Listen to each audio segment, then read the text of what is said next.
Hello again, everyone at Primrose Lane. It's Rev Steve. And if you remember, last week we talked about Advent being all about getting ready for Christmas. And we talked about the Advent wreath with its 4 candles, and all of them representing light, and the first one representing hope. Well, today Donald and I are going to... What do you mean he's not here? Donald, wake up. We're starting the assembly now. No, I can't go away. Everyone's waiting for us. Now, come on, wake up. Seriously, Donald, they're all waiting for us. You have to wake up. I wasn't asleep. I just wanted some peace. And if I'm under the apron, people leave me alone.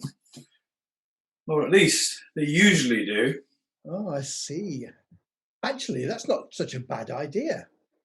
You see, the man who founded the Methodist Church was a chap called John Wesley, and he was one of 19 children. Can you imagine how noisy their house was? Well, when their mum wanted some peace so she could say her prayers, she used to sit in a big chair and pull an apron over her head, just like that. And everyone knew to leave her alone. What do you think of that? Well, I think 2 things to that.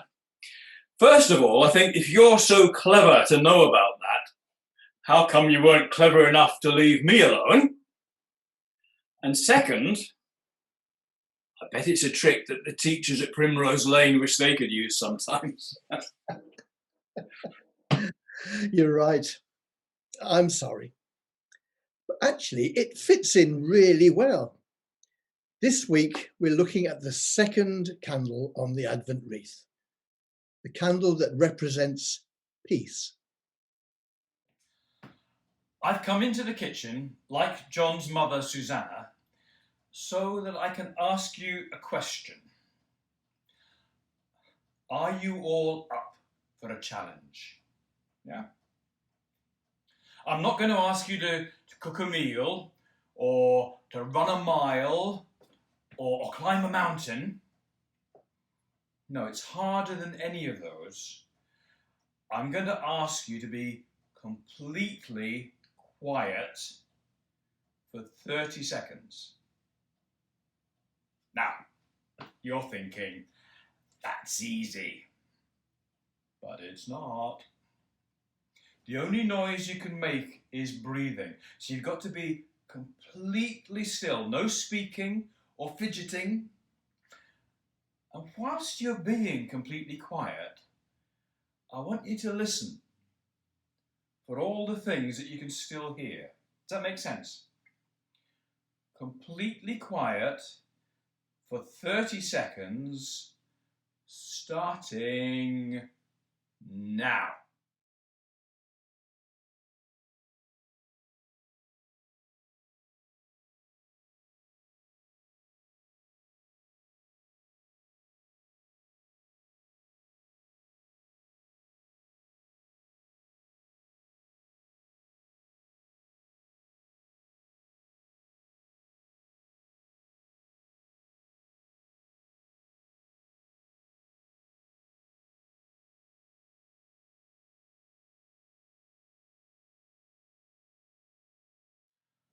Okay, time's up. How did you do? Now, I hope that your teacher has some paper or a board handy, because you've got 60 seconds now to tell them all the things you heard, okay? You've got 60 seconds starting now.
Okay, time's up.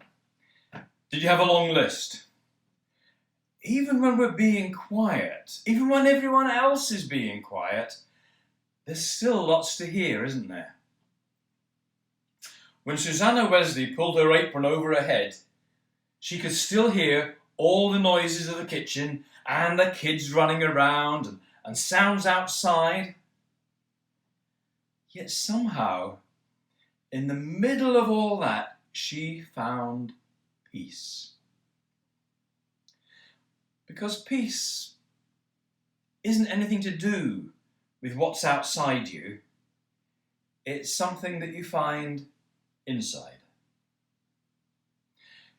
Do you remember just a few weeks ago, you were all very quiet for Remembrance Day, when we remembered the sacrifices that men and women have made for us, especially in the 2 world wars. Well, this film clip is about something famous that happened on Christmas Day, right in the middle of all the noise and the mayhem of the First World War.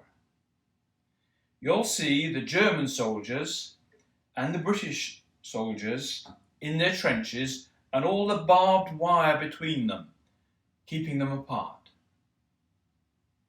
And then, see what happens. Jenkins, Oakley. No.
Ein Briter kommt! Ein Briter kommt! Jim?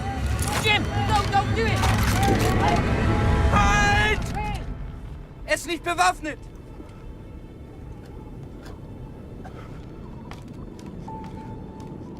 Nein, Otto! Jim!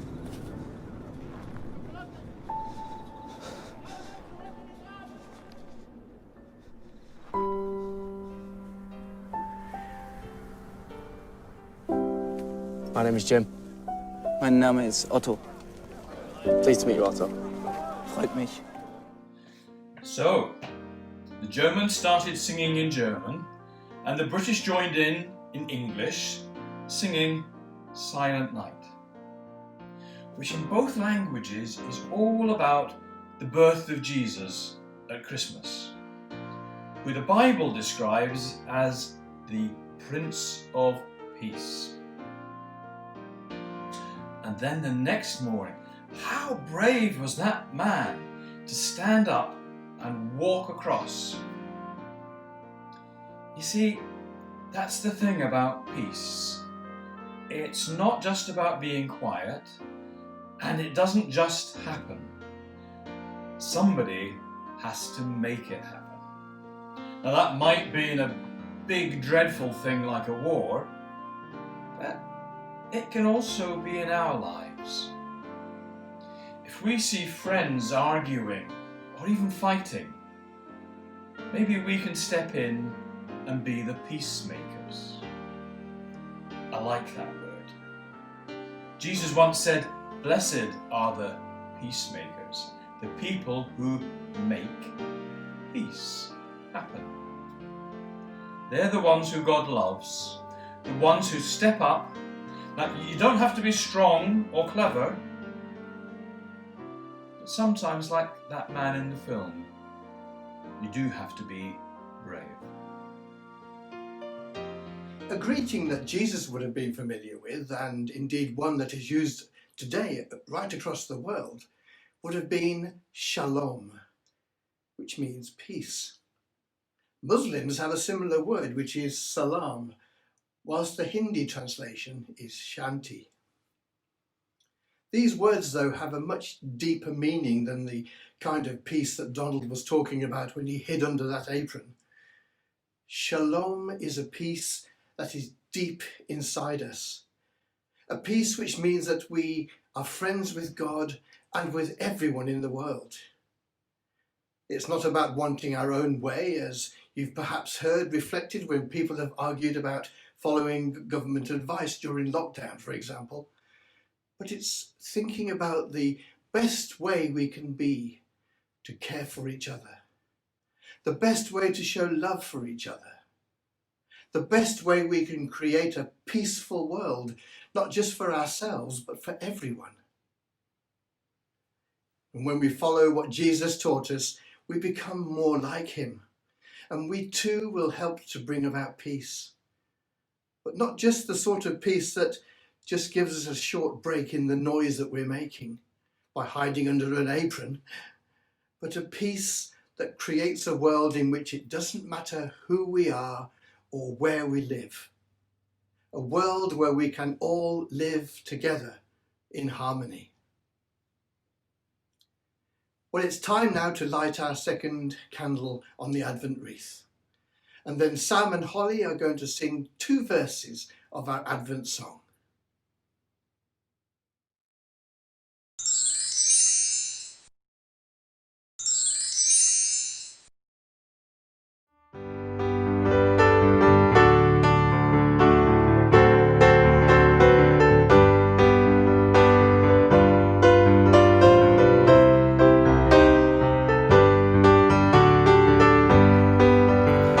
He came down that we might have hope. He came down that we might have hope. He came down that we might have hope. Hallelujah forevermore. He came down that we might have peace. He came down that we might have peace. He came down that we might have peace. Hallelujah forevermore. Let us pray. Father God, we know that you want us all to live in peace. So help all of us to be peacemakers in our families, in our school, and in our village. Amen. Well, that's all for this week. Don't forget to colour in the peace candle on your Advent wreath picture. Until next week, we'll see you again. Bye.